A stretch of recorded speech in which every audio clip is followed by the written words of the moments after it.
Private credit default rates sit near 1%.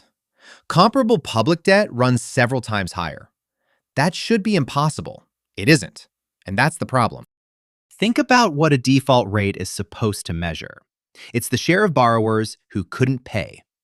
In any large pool of loans, some businesses fail. Revenue dries up, interest comes due, and the money isn't there. Public bond markets show this constantly. The Morningstar LSTA U.S. Leveraged Loan Index logged a payment default rate of 1.23% in 2025. And once you count the distressed restructurings that dodge a formal default, that figure climbed past 4%. That's the baseline reality of lending to indebted companies. A corner of finance lends to the exact same kind of company, sometimes riskier, and reports defaults so low they barely register. The Cliffwater Direct Lending Index, tracking roughly 21,000 private loans worth $549 billion, puts the 20-year average annual loss rate at 1.01%.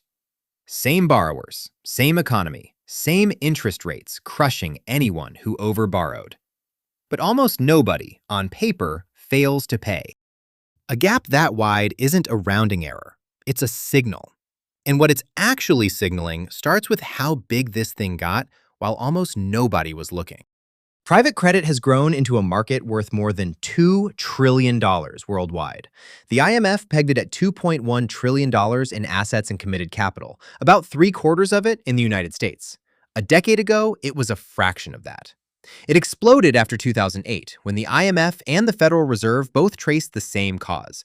Post-crisis rules raised bank capital requirements and made it expensive for banks to hold risky corporate loans. The risk didn't disappear, it moved. Out of the banks the government watches closely, into funds it barely watches at all. That's why people call it shadow banking. Not because it's illegal, because it happens in the dark. These loans don't trade on an exchange. There's no ticker, no daily price, no crowd of buyers and sellers arguing over what the debt is worth.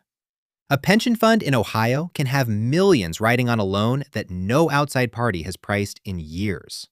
And the pitch that pulled all that money in? This exact record. Steady returns, almost no defaults. To investors starved for safe yield, a loan book that never seems to break looks like a miracle.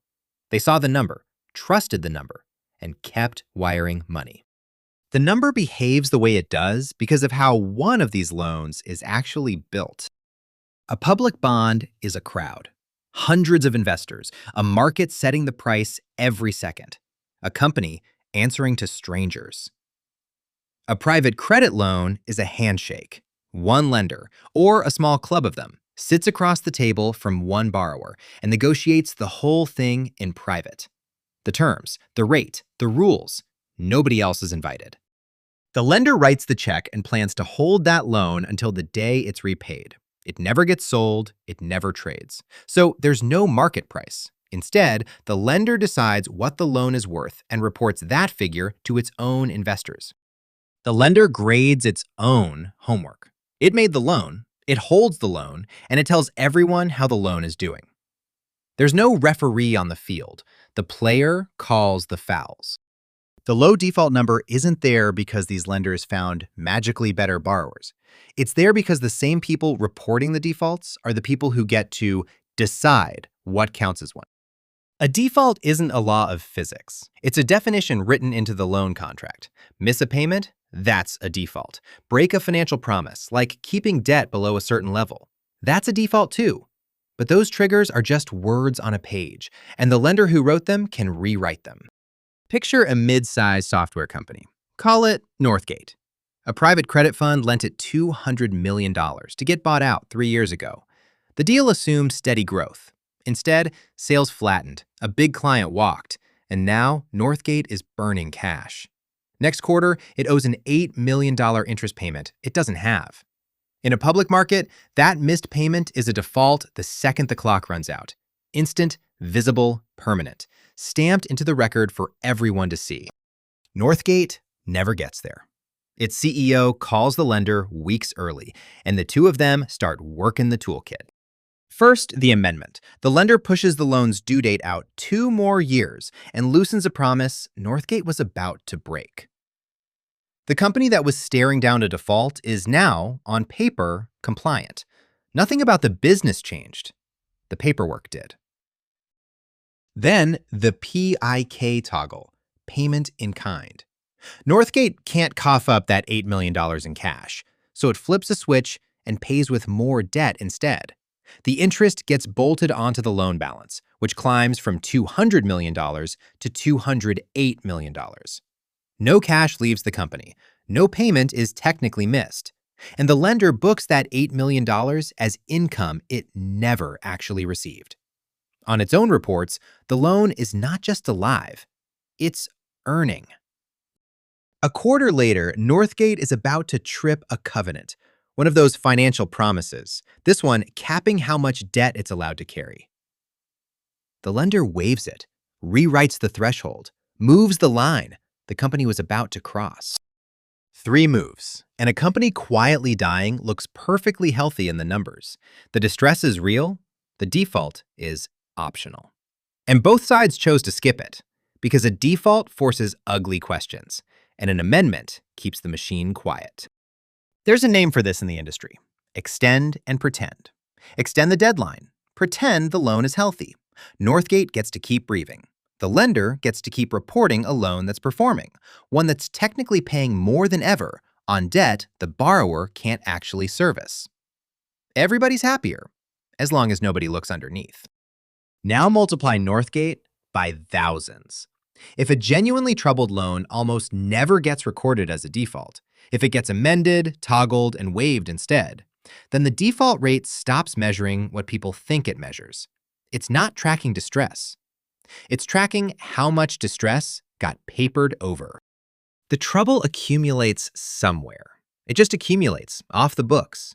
Every extended loan, every PIK toggle, every waived covenant is a small pocket of risk that never shows up in the headline figure. The stress is building exactly where the main gauge can't see it. It's a smoke detector wired to stay silent. As long as the borrower can be kept technically current, the alarm never sounds, no matter how much heat is building in the walls. The one instrument everyone trusts to warn them is the one instrument built not to. We've seen this movie before. Before 2008, banks held mortgage assets at values nobody was forcing them to test against a real market. The marks stayed calm while the underlying loans rotted. The stress was invisible, right up until it wasn't, and then it arrived all at once. Smoothed values held on the books have a way of doing that. They don't prevent the fall. They compress it into a single, brutal morning. You'd expect all this to slow the money down. It's doing the opposite.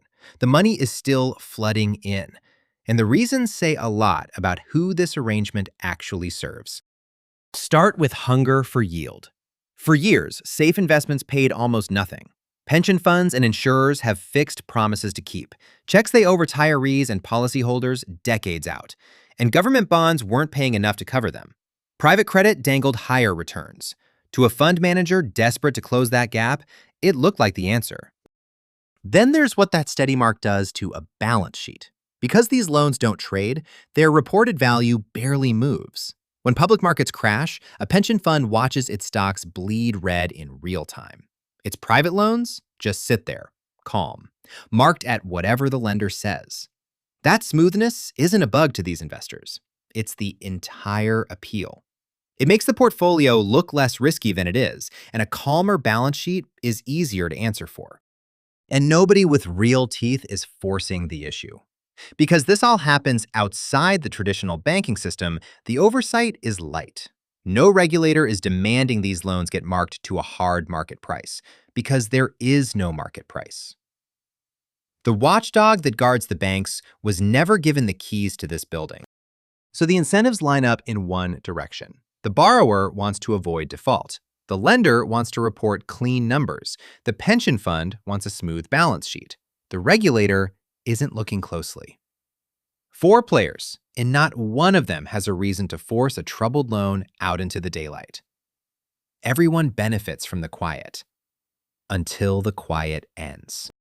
And it started ending in 2025. When the car parts supplier First Brands and the subprime auto lender Tricolor collapsed that September, investors got a live look at what these portfolios had been carrying. And redemption requests, investors asking for their money back, spiked into the end of the year. Never defaults was never a fact about the borrowers. It's a fact about the accounting. These loans don't avoid trouble. They defer the recognition of it. The distress is real, and it's piling up. In extended deadlines, in balances swollen by PIK interest, in covenants quietly moved out of the way. None of it has been erased. It's been postponed and hidden inside a number that stays calm precisely because it isn't allowed to move. The clean record holds as long as everyone keeps agreeing to extend and pretend. As long as lenders can keep rewriting terms, borrowers can keep limping forward. And no outside force makes anyone mark these loans to what they'd actually fetch today. So the question was never whether these loans default. The honest question is what happens the day they finally have to. When a recession makes the borrowers too sick to save, or a regulator finally demands a real price and the whole industry has to admit all at once what it's been carrying in the dark the entire time.